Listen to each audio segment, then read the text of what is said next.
ការដែលនៅជាមួយខ្លួនឯងមិនមែនសង្ងំនៅតែក្នុងបន្ទប់ម្នាក់ឯងទេបើសិនជាអ្នកទាំងអស់គ្នាសង្ងំនៅតែក្នុងបន្ទប់អ្នកទាំងអស់គ្នានឹងកាន់តែធ្ងន់ធ្ងរបន្ថែមទៀតពិបាកចិត្តខ្លាំងក៏ប៉ុន្តែអត់ដឹងថាពិបាកចិត្តរឿងអីឲ្យពិតប្រាកដធុញថប់នឹងអ្វីៗគ្រប់យ៉ាងអ្នកទាំងអស់គ្នាកំពុងតែស្ថិតនៅក្នុងដំណាក់កាលមួយដែលចូលទៅបញ្ហា stress ហើយបញ្ហា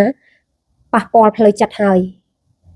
ដែលអ្នកទាំងអស់គ្នាអត់ទាន់ដឹងខ្លួនអញ្ចឹងចាប់ផ្ដើមស្ដារស្ថានភាពដោយយកខ្លួនឯងទៅកន្លែងដែលខ្លួនឯងចូលចិត្ត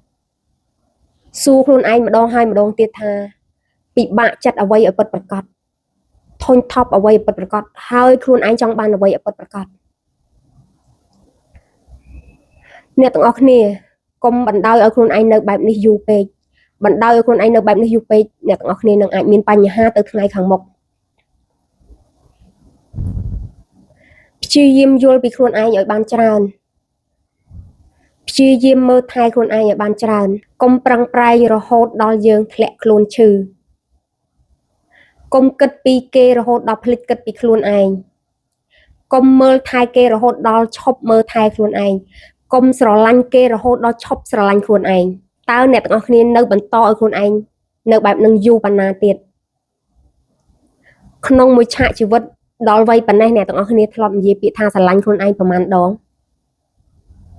ធ្លាប់អោបខ្លួនឯងប្រមាណដងធ្លាប់សរសើរខ្លួនឯងប្រមាណដងធ្លាប់លើកទឹកចិត្តខ្លួនឯងប្រមាណដងអ្នកខ្លះស្ទើរនឹងមិនដែលអោបខ្លួនឯងសោះអ្នកខ្លះស្ទើរនឹងមិនដែលនិយាយពាក្យថាស្រឡាញ់ខ្លួនឯងសោះការដែលយើងមិនបាននិយាយពាក្យថាស្រឡាញ់ខ្លួនឯងឬក៏មើលថែខ្លួនឯងដោយសារយើងអត់ឲ្យតម្លៃរបស់ដែលនៅជាមួយយើងទៅឲ្យតម្លៃរបស់ដែលនៅឆ្ងាយពីខ្លួនយើងខ្លាំងជាងខ្លួនឯង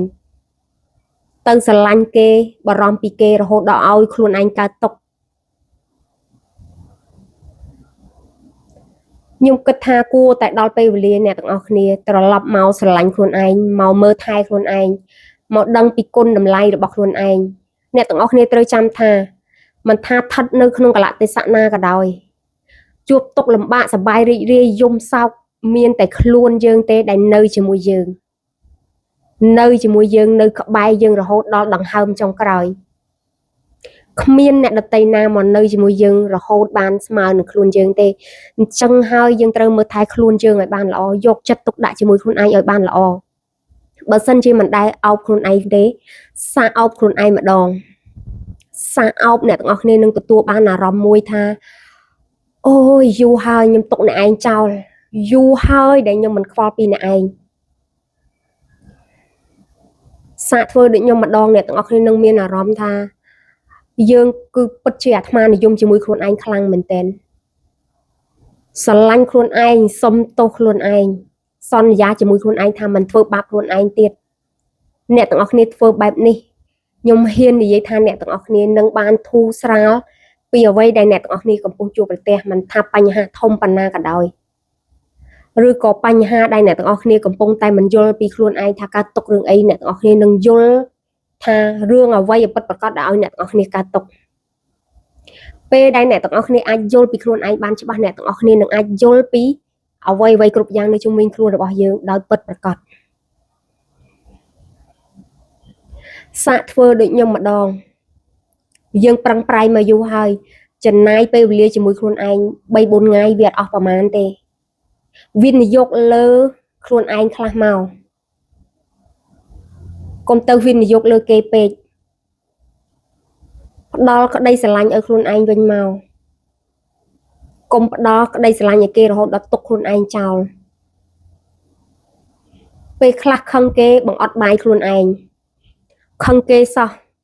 ដេកយំឡើងហើមភ្នែកហើមមុខអត់មានអារម្មណ៍ធ្វើអីអត់មានអារម្មណ៍ធ្វើខ្លួន skin care អីគឺទុកខ្លួនឯងចោលអ្នកខ្លះស្ទើរនឹងខ្ជិលទៅងុតទឹកទៀតបើអត់បាយខ្លួនឯងធ្វើបាបខ្លួនឯងខ្ញុំចង់ឲ្យអ្នកទាំងអស់គ្នាភ្ញាក់ខ្លួនហើយយល់ថាមនុស្សដែលនៅក្បែរយើងគឺជាខ្លួនយើងនេះហើយ ចាប់ផ្ដើមស្រឡាញ់ខ្លួនឯងមើលថែខ្លួនឯងខ្ញុំចូលចិត្តនិយាយពាក្យហ្នឹងណាដោយសារពាក្យថាស្រឡាញ់ខ្លួនឯងមើលថែខ្លួនឯងនេះគឺជាធម៌ពលមួយដែលឲ្យយើងក្រោកឡើងបានគឺជាធម៌ពលមួយដែលដាស់យើងនៅពេលណាដែលយើងចង់ធ្លាក់ចុះ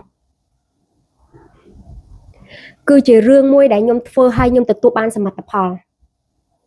គឺជារឿងមួយដែលខ្ញុំឆ្លងកាត់ដល់ដំណាក់កាលមួយដែលធ្ងន់ធ្ងរនៅក្នុងវិបត្តិគ្រួសារវិបត្តិហិរញ្ញវត្ថុដែលខ្ញុំអាចស្ដារខ្លួនឯងមកវិញបានទៅខ្ញុំយល់អារម្មណ៍អ្នកដែលកើតទុកអ្នកដែល stress ច្រើនមិនដឹងថាខ្លួនឯងកើតអីពិតប្រាកដខ្ញុំចង់ឲ្យអ្នកទាំងអស់គ្នាធ្វើដូចដែលខ្ញុំប្រាប់នាំខ្លួនឯងទៅកន្លែងដែលខ្លួនឯងចង់ទៅអោបខ្លួនឯងម្ដងខ្ញុំនិយាយពាក្យថាអោបខ្លួនឯងខ្ញុំព្រឺរោមហើយខ្ញុំវាក្តុកក្តួលដល់អារម្មណ៍ដោយសារពាក្យថាអោបខ្លួនឯងនេះមួយគឺផ្ដល់នៅអាភាពកក់ក្ដៅមួយដែលគ្មានអ្នកណាផ្ដល់ឲ្យយើងស្មើនឹងយើងខ្លួនឯងផ្ដល់ឲ្យខ្លួនឯងបានពាក្យថាខ្ញុំស្រឡាញ់ខ្លួនឯងនេះ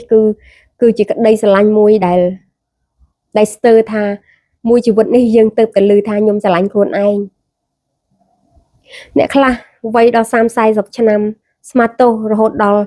អ៊ំ50-60ឆ្នាំខ្ញុំមិនដឹងថាគាត់ធ្លាប់អោបខ្លួនឯងម្ដងហើយនិយាយពាក្យថាខ្ញុំស្រឡាញ់ខ្លួនឯងណាស់ខ្ញុំមិនដឹងថាគាត់ធ្លាប់និយាយពាក្យនឹងដែរឬទេខ្ញុំនិយាយត្រង់តែសាកនិយាយពាក្យនឹងម្ដងសាកអោបខ្លួនឯងម្ដងអ្នកនរគ្នានឹងយល់ថាអាក្តីស្រឡាញ់អាភាពកក់ក្ដៅរបស់ខ្លួនឯងនេះវាជ្រាលជ្រៅប៉ុណ្ណារាល់ពេលដែលអ្នកនរគ្នាមានអារម្មណ៍ថាមិនសប្បាយចិត្តឬក៏ខឹងខ្លួនឯងអោបខ្លួនឯងនិយាយជាមួយខ្លួនឯងមិនមែនលឹះឈួតទេណានិយាយខ្លួនឯងមិនមែនជាមនុស្សឈួតទេការដែលយើងនិយាយជាមួយខ្លួនឯងយើងកំពុងតែស្វែងយល់ពីខ្លួនឯងយើងកំពុងតែចាប់ផ្ដើមផ្ដល់នៅសេចក្តីសុខឲ្យខ្លួនឯងដោយមិនត្រូវការអ្នកដទៃផ្ដល់មកឲ្យយើងនេះគ្រាន់តែជាការចែករំលែកខ្លះៗនៅអ្វីដែលអ្នកទាំងអស់គ្នាកំពុងជួបប្រទះហើយធ្វើបែបហ្នឹងទៅវាអត់មានខាតបង់អីទេវានឹងជួយឲ្យអ្នកទាំងអស់គ្នាមានផ្លូវចិត្តដែលល្អជាងមុនហើយចាប់ផ្ដើមស្រឡាញ់ខ្លួនឯងជាងមុនហើយខ្ញុំក៏សង្ឃឹមថាអ្នកទាំងអស់គ្នាបានស្ដាប់វីដេអូនេះហើយខ្ញុំក៏សូមផ្សងឲ្យវីដេអូនេះទៅដល់មនុស្សដែលគាត់កំពុងតែបាក់ទឹកចិត្តមនុស្សដែលគាត់កំពុងអត់ទាន់យល់ពីខ្លួនឯងសូមឲ្យវីដេអូនេះទៅដល់ពួកគាត់ហើយពួកគាត់ស្ដាប់ហើយដើម្បីពួកគាត់ភ្ញាក់រលឹកងាកមកស្រឡាញ់ខ្លួនឯង